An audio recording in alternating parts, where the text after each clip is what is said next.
In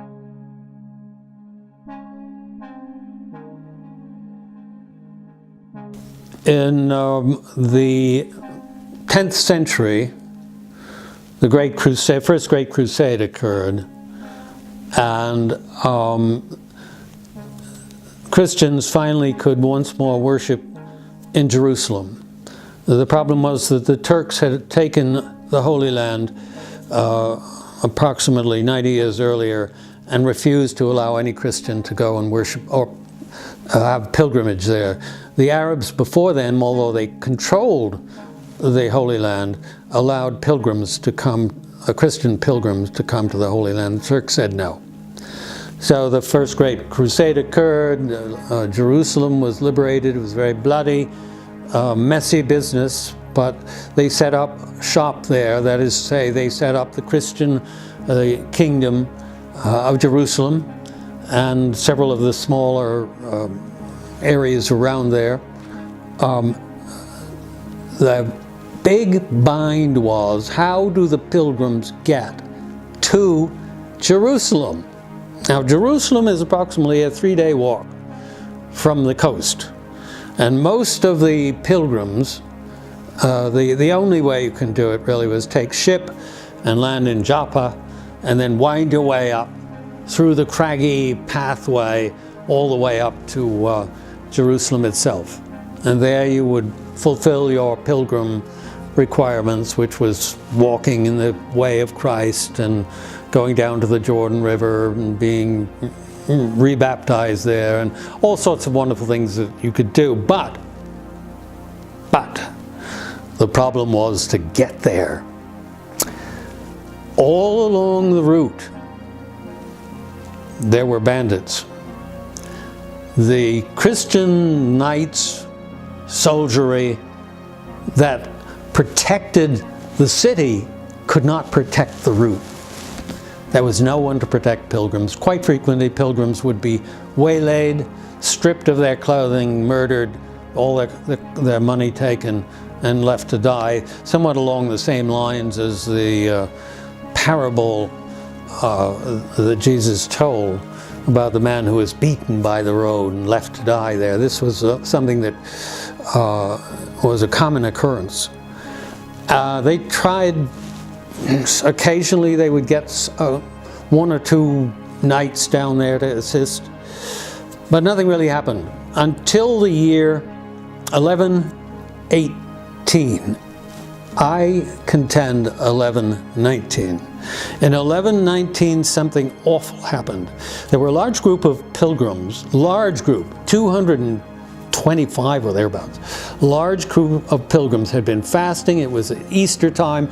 They were winding down, and it goes across a desolate region, down into the Jordan River Valley, where they would go to the baptismal site where John the Baptist baptized Jesus, and they would be baptized there. They were set upon by a group of Muslims, Saracens they were called, and killed, murdered, robbed, and some of them dragged off into slavery.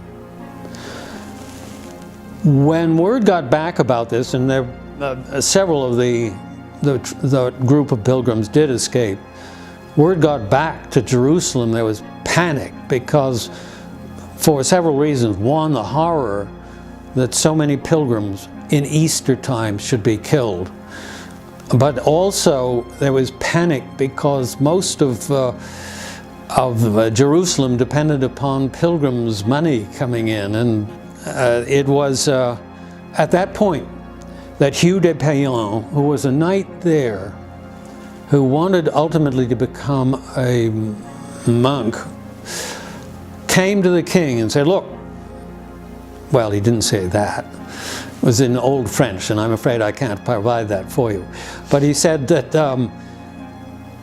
I have a number of retainers and some friends who are also knights. We will provide police protection for pilgrims from now on out. Now, legend has it there were only 9 of them, and there may have been 9 knights, but they also had a number of retainers, so I suspect it must have been closer to well over 20 set up that first arrangement. And after one or two encounters with the Saracens found these guys were not to be messed with. So basically the pilgrims had a much easier time of it as a result.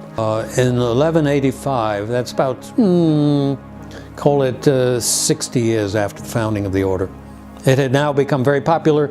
It had now become the terror of the Saracens. No one dared fight the Templars because they were a military order which had given to them by Bernard a rule, a law, which told them how they would pray, how they would eat, how they would act, and to whom they would owe authority. Most knights go and they are plumed things which are only interested in their own, but in the case of the Templars, they were interested in serving Christ and protecting Christians in the Holy Land. Wholly different. That's why Bernard was so excited about them. And as a result, they became a military order, military in the way that no other knights were. They would always obey the one commander rather than go scattering off here and there.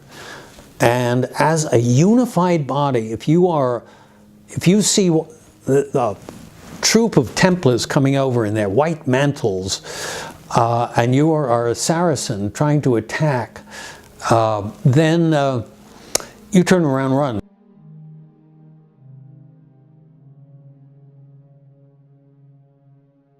My husband was involved first. He was working in New Mexico and became acquainted with a gentleman from the Priory St. Matthew, and that's who recruited him into the Priory St. Matthew and the Sovereign Military Order of the Temple of Jerusalem. About 2 years after he joined, then I joined. Well, in reality, it was a slow process which began with some of my other societies, organizations I belong to genealogically. I belong to several which date back to the American Revolution, following family back to that. And one in particular is descendants from officers who fought in the Civil War. In that organization, there was a fellow who came up from Chicago who was named Don Weber by name. I got to know him fairly well, and then one day he said to me, would you be interested in joining the Knights Templar? And I said, well, I really didn't know much about it.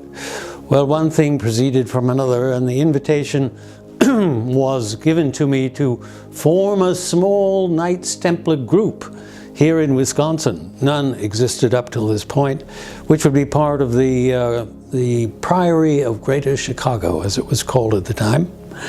And as a result, I put together a number of friends from some of the other societies I belong to. That's why one of the fonts one can draw from. And we had our first meeting, commandery meeting. We were made a commandery by the Priory of Knights Templar here in Milwaukee. It was a grand affair. Each priory has a commander, and then there is an individual that is right below the commander, and once that commander retires and moves on, that person is being groomed to move into the commander position. I'm a historian. You know, there's other people that have other functions within the commandery. Membership in the Knights Templar is a very special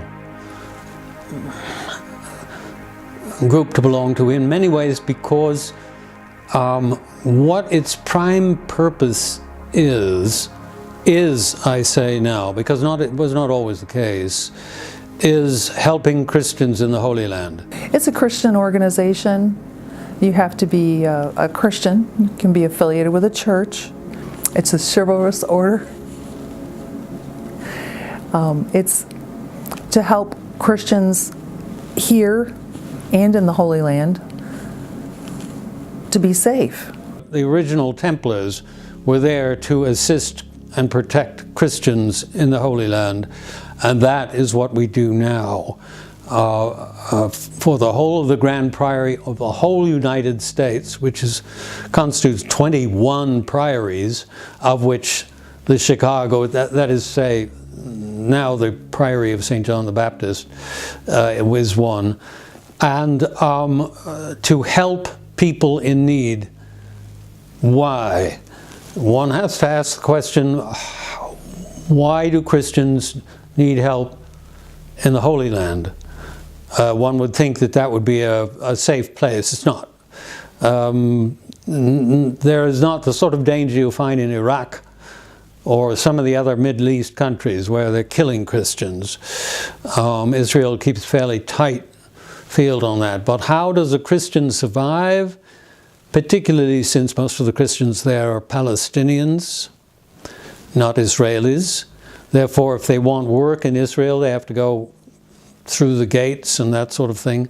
How do they survive? Well, that's the thing that we can do. That is, say, I, as a person, individual, can dedicate my life to helping Christians there get education, get housing, and get support financially as well as otherwise, which in itself will give the Christians who are staying in the Holy Land, and there are not many left, 2% of the population, give them an opportunity to stay, which is what we want very definitely to help them to do.